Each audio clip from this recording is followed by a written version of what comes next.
We at the Advent Administration are hard at work 24 hours a day to protect and nurture our citizens. And never before has there been security and stability like all now.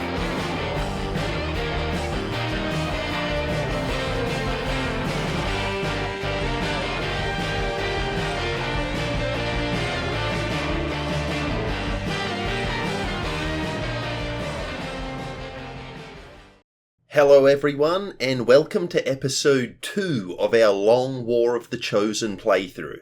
I'll just let you know I have made a playlist for this series so you can binge all the available episodes easily if you want to. A link to the playlist is in the description, and I'll add each new video to it as they're released. But for right now, after the unfortunate squad wipe we experienced in the first episode, I've decided to set up some squads. By keeping troops in designated teams, I'm hoping it'll avoid me having to send all rookies out on a mission again. And I do have to say, the squad mechanic is one of my favourite things about this mod. It allows us to select our troops for a mission really quickly, so our first team is Light Squad here, and Commander Drifter himself is leading these guys. I've geared them all out in white so I can tell at a glance what squad each unit is in. And these troops are going to be our A team, I guess, so we will be equipping them with the best gear and skills that we can get our hands on. And while that may sound nice for these guys, it also means that they're going to have to take on the toughest missions. So that part probably won't be so nice. Then we've also got Near Squad being led by our boy Pang. And as you can see, these troops are sporting a blue attire.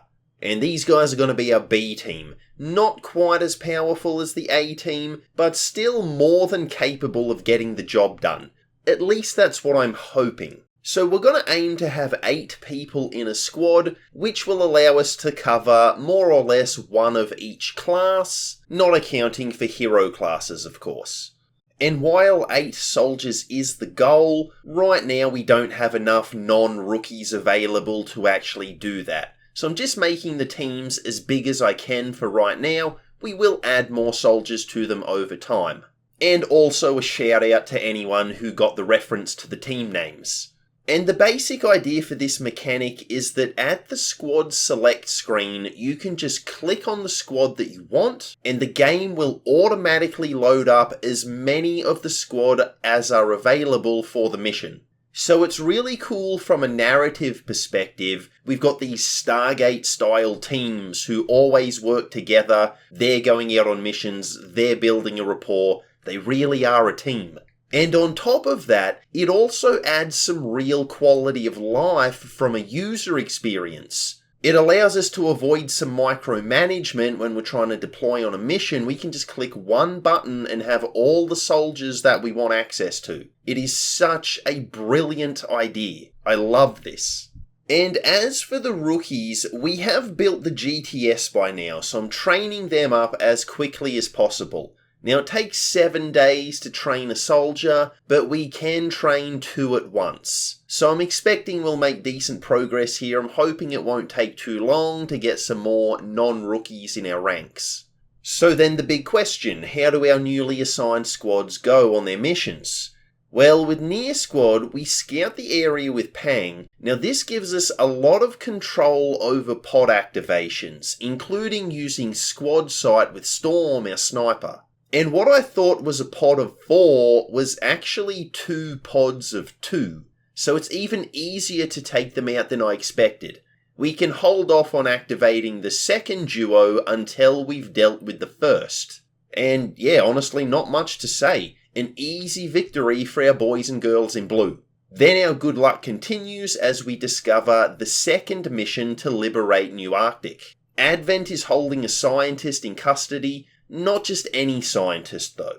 The Reapers have informed us that Reginald actually worked on the psionic network. This also means he has the knowledge of how to shut down the network. And if we can obtain that knowledge, we're one step closer to crippling Advent in this region. So this is a must-win for us.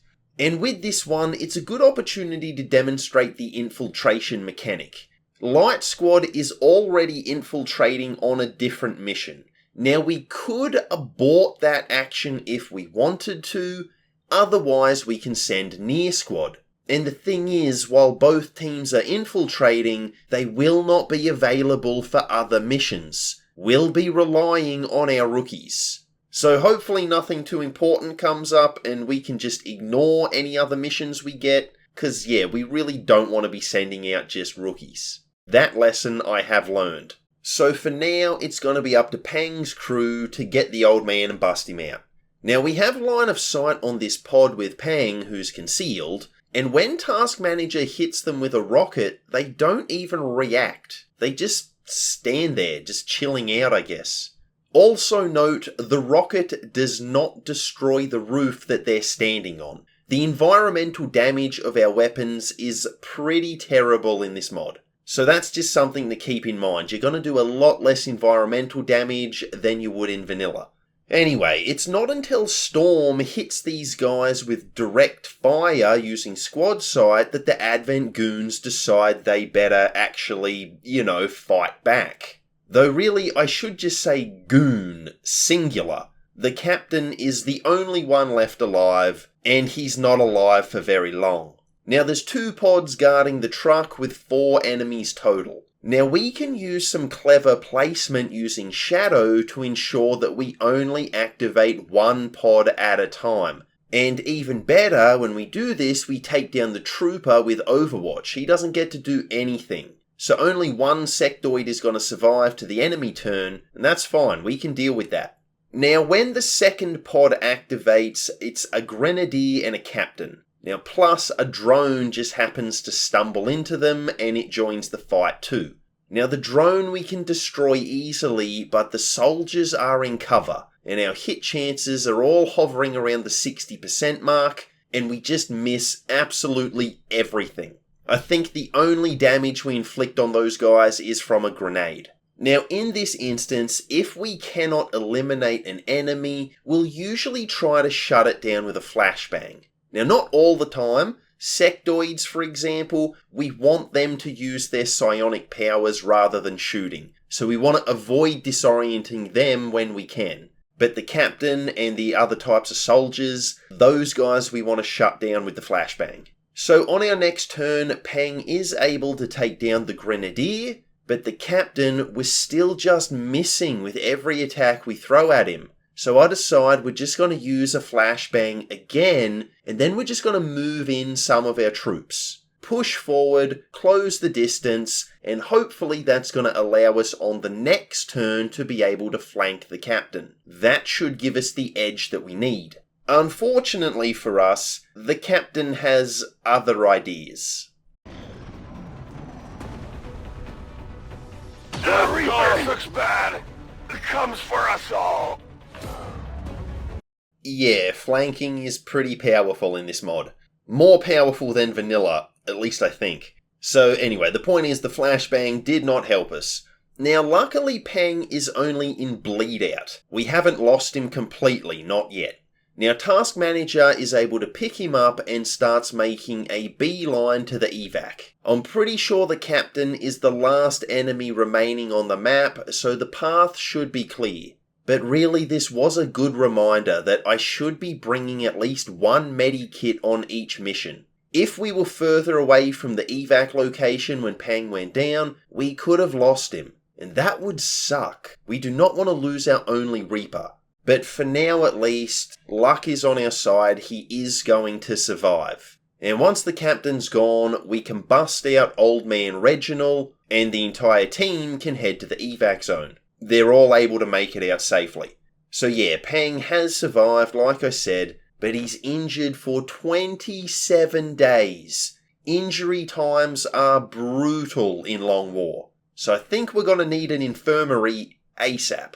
We have our first council drop, and even though we're not getting any supplies, there are a couple of benefits to this. One of them is our resistance orders. Now they're pretty limited right now, but the 50% increase to excavation time should come in really helpful. just like everything else in Long War, excavation times are pretty rough as well. And on top of resistance orders, we also have all of these covert ops. Yeah, in my playtesting before this run, I rushed to build the resistance ring as quickly as I could, only to be met with 3 measly operations. 2 of which we can't even do because we don't have high enough ranked soldiers. Now we will get a lot more covert ops later on, but I'm not actually sure what the trigger is. I don't know if we have to do something specific or if it's just a time thing. But yeah, the point is, at the start of the game, there is no need to rush the resistance ring. It's not going to be very helpful.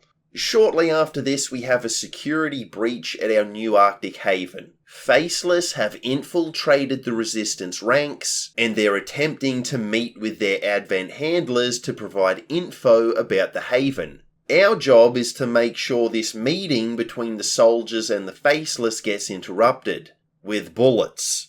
Now our team for this mission is our 1 Haven advisor Cross-Eye and then a bunch of resistance operatives. Some of the people that we recruit into our havens can be faceless, and if we place a soldier inside the haven, they'll work to uncover these spies and try to foil their plans. I believe if you place a soldier in the haven with a battle scanner, the scanning protocol ability, or psionic powers, all of these things reduce the chances that a new recruit will be a faceless. But right now, we don't have access to any of those things. And I remember these missions were part of the reason I stopped playing the original Long War 2 back in the day. I can't remember how many of these things occurred, but I do remember that it was an unholy amount. Like I just felt like I was doing them all the time. And while they're not bad missions, they become really repetitive pretty quickly.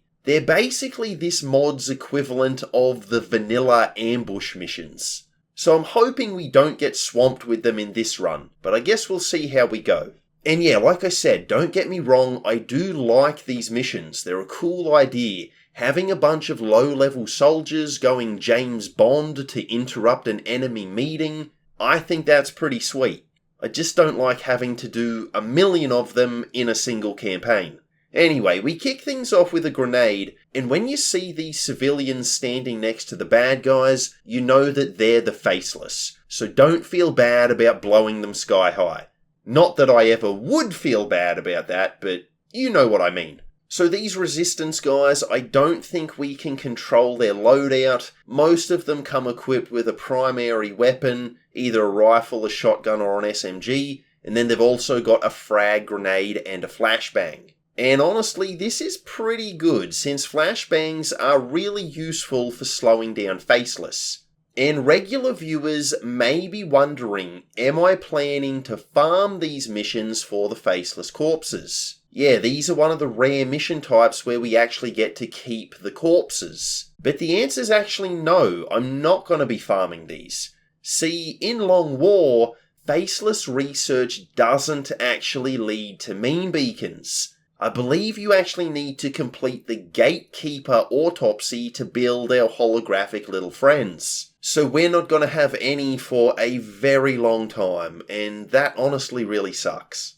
Anyway, we can take out the faceless and their bros just fine, but there is a second pod on the mission. And, well, things don't go too well for our boy Cross-Eye.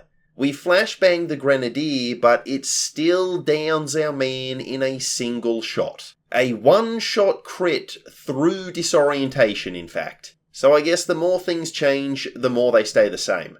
Now, just like Pang, he's in bleed out, so we haven't lost him yet, and the resistance operatives can finish the mission before we lose Cross-Eye permanently. All they need to do is take out the remaining hostiles. Now, the resistance soldiers may not be that powerful, but we do have a lot of them, so it's kind of strength in numbers and all that. And Cross-Eye does survive, but again, this is just reaffirming to me that we really want that infirmary sooner rather than later. Anyway, let's check in on Light Squad. We've got a mission to rescue a bunch of prisoners from Advent custody. Any that we get out alive will join our haven, and may end up being a faceless. Is this mission really a good idea? I'm not so sure. But anyway, we're here, so let's just do it. And we actually reach the prisoners while still in concealment. Now that's pretty cool. The problem occurs when Avian moves into the room the prisoners are being held in, but there's a pod standing right at the top of the ladder above us. And even worse, we have line of sight on a second pod, so with our concealment gone, they both activate at once. That's 5 enemies. But we actually end up dominating them. Between a rocket, a couple of grenades, and Turkey's shotgun, we eliminate all the Advent soldiers. The sectoid does survive, but we disable it with a frost bomb. So things are actually looking pretty good. That is, until a third pod activates with a sectoid and 2 troopers. And 2 of these guys actually get to attack us as they're revealed. That is a thing in Long War, and it's really annoying at times. Like right now. Now, the sectoid actually raises a zombie from the trooper that we murked up on the roof. We don't have easy line of sight on it, and it could drop down right on top of us next turn and do big damage. This is a problem. We fall back to safety with the soldiers we can. Now, Drifter, our technical, has already had his turn, so he's not going to be able to move anywhere, unfortunately. So Leo the specialist gives him an aid protocol, but it doesn't help. The zombie still lands its attack for a whopping 5 damage. Now thankfully the remaining enemies only move or go on Overwatch, they don't actually attack, so we don't take any further damage. On our turn we're able to eliminate the zombie, but that's it. We cannot get rid of anything else, so the sectoid, the troopers, they're still here. And because of this, Drifter ends up getting shot and goes into bleed out. That's 3 missions in a row now where we've had someone put in bleed out. This is not looking good. Now fortunately, Turkey, our assault, does that make him an assault turkey? Whatever. The point is, he's able to grab Drifter and once again we can carry our downed operative to the evac zone before we lose him. And then honestly at this point I just opt to run away from the bad guys and head for the evac on the roof. The initial pod being up there and above us really put us at a disadvantage for this fight. Advent had superior positioning and that made it an extremely difficult encounter. Now everyone escapes alive, even the prisoners, so while it was looking questionable, we pull out the victory all the same. But yeah, both our team captains have gone down in each of their recent missions, and like I said, wound times are tough. 28 days for Drifter here. And you know what I'm going to say, Infirmary, soon, etc, etc. Before that though, the next mission is going to be up to 4 healthy members of Light Squad. Yeah, we can still deploy a squad even if some of the members are not available for combat. So Sneckhug is serving as our Grenadier and Board as our Ranger. I'm still looking to add a Gunner and Shinobi to this squad so that we'll have all 8 of the base classes. And this mission is an important one. In order to liberate the region from Advent control, we'll need to either capture or destroy their regional base of operations. That's going to be as horrifying as it sounds. Now before we stage our assault, we need to disrupt the Advent network in the region. This is going to substantially interfere with the aliens' ability to coordinate their defenses, and it should give us a much easier time storming their HQ.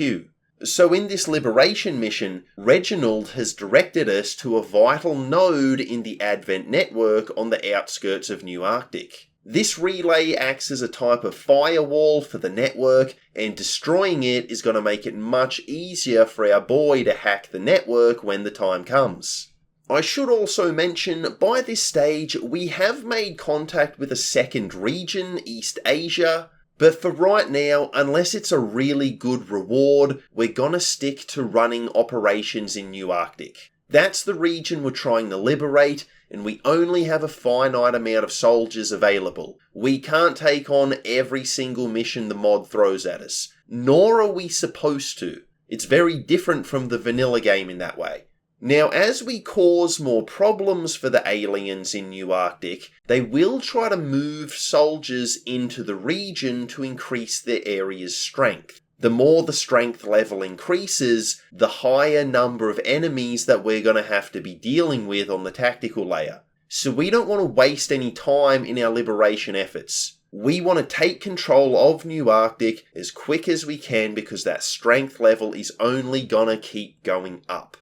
So as Light Squad deploys for this mission, they're currently being led by Board. I might talk about the builds that I'm using in this run.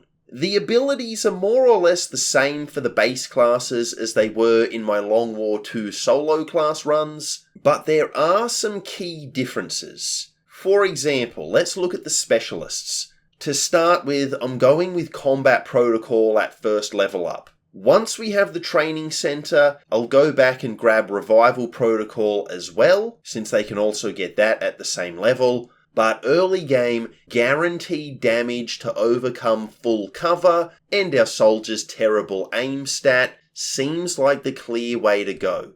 And one difference with Combat Protocol is that it actually isn't a limited use ability in Long War. It just has a cooldown. So as long as we wait for it to come off cooldown, we can use this ability as many times as we like in a single mission. And this is actually a really big change. It makes the ability much better in my opinion. Now after getting Combat Protocol, I then decide to start grabbing the healing abilities for obvious reasons. The Assault class, I'm taking Lightning Reflexes initially, and then after that the abilities that increase crit damage. I do like the Arc Thrower abilities too, but I think damage output is the better option. With the Rangers, I take Close and Personal initially, but then I focus on abilities that improve our aim and damage with the primary weapon. As for the Grenadiers, I'm using them more as a support class initially. The abilities that improve our non-damaging grenades, they start off not that good, but as we get higher in level, they will prove extremely beneficial. At least that's what I found when I played the original Long War 2 mod. Also, as the playthrough goes on, I hadn't worked it out here, but I will end up doing it later. I actually equipped the Grenadiers and Technicals with SMGs to give them a mobility buff. These guys don't actually use their primary weapon as often as the other classes, so I'm happy to forego the extra damage output that a rifle would provide. Anyway, despite only having 4 troops, as you can see while I've been ranting, the mission goes really well. Our first flawless victory in quite a while. And the thing is, I didn't really do anything differently. I think we just had better luck with the pod placements and our attacks actually landing. But yeah, I can't point to anything that I did better on this mission than the previous ones. But hey, a win's a win, and after completing that third liberation mission, we can now infiltrate and hack the network control tower. Once we do this, Reginald is going to be able to disable the network, and the way will then be cleared for our assault on the Advent Command Fortress. Before that though, we do have a bit of a serious situation on our hands. It seems Jane Kelly was actually captured while helping Bradford get the commander out of Advent custody. So we need to get her back. Light Squad needs to rest up, so we're deploying Near Squad.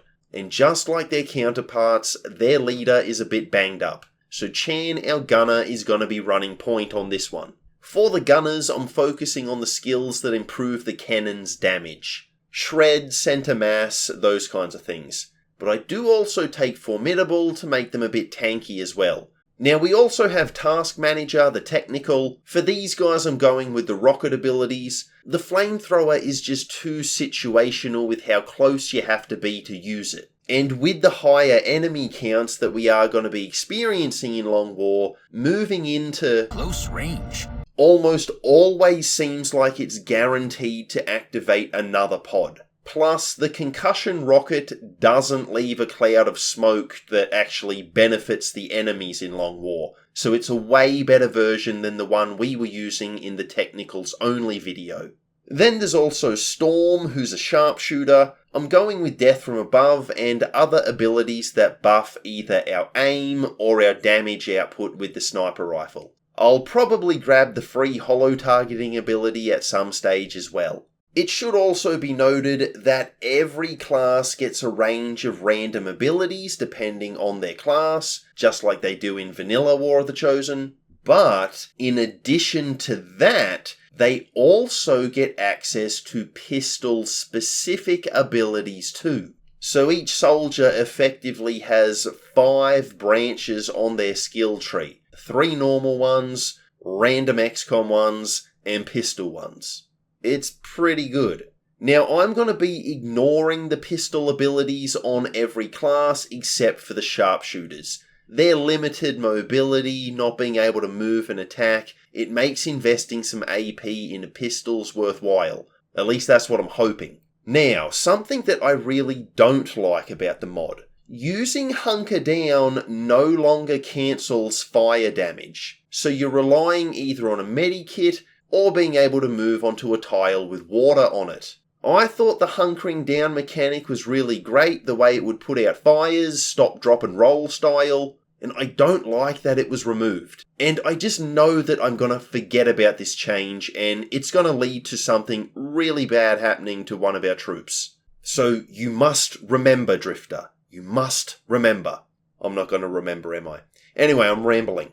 Another thing to be aware of is that cannons actually lose accuracy at super close distances in this mod. So you want to keep your gunner a few tiles away from the enemy to maximize hit chance. Beyond that, there's not too much to say about this engagement. It's not a flawless victory, and it's mostly just down to unfortunate pod placement. We're stuck in this area where there's not much good cover, while Advent have plenty of buildings to hide in and around, where they can attack us from seemingly every direction. Now it is annoying, but as per usual, we managed to make it out safe and sound. Kelly has been rescued, and I think she's going to be remaining aboard the Avenger for the rest of the campaign. It'll be safer that way.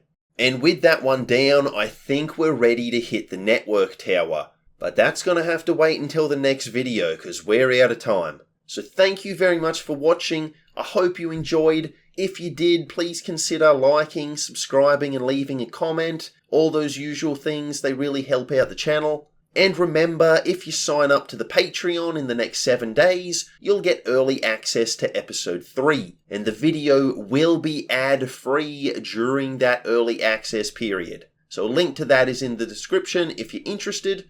And beyond that, until the next one, have a great day.